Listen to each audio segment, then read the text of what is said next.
Inspiration can show up in a number of different ways. It might be just a thought drops into your head, okay?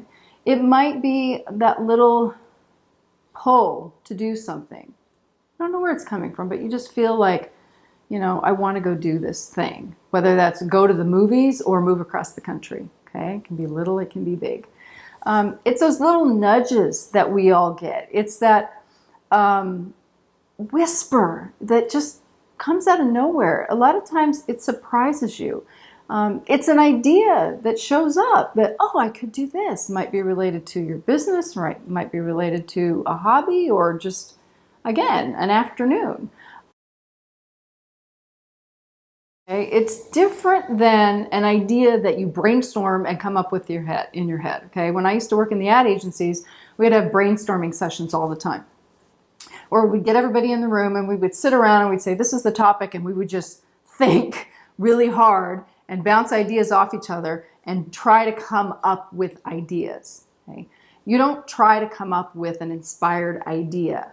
Inspired ideas show up. Your job is to notice them, pay attention so that you see them, that you hear them, and then to honor them, to follow them when they feel right, or give them a little more time if you're unsure. But it's really, some people might call it their intuition. My intuition's telling me to do this. That little voice in my head, God, the universe. There are a lot of different ways and a lot of different labels and words that you can use to describe what I was going to say what I've chosen to call inspiration, but I didn't choose to call it that. Even that name was inspired. I want you to kind of think about how it shows up for you. I don't want you to get hung up on, oh, this is some religious thing, or this is God, or this universe thing is woo-woo.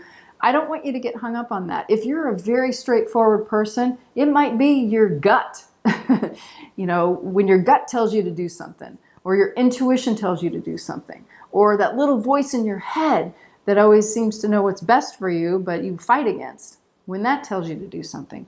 However it looks to you, however you choose to refer to it, the label you want to put onto it, I want you to do that. It doesn't matter to me what you call it, but that's what we're talking about in this course. And that's what I'm going to teach you how to do, is to pay attention to, well, first of all, how to cultivate more of it in your life, and how to notice and pay attention, and then how to know when to follow, when to give it more time, so that you can really experience the peace and the magic and all the awesome things that I talk about that happen when you learn to follow inspiration.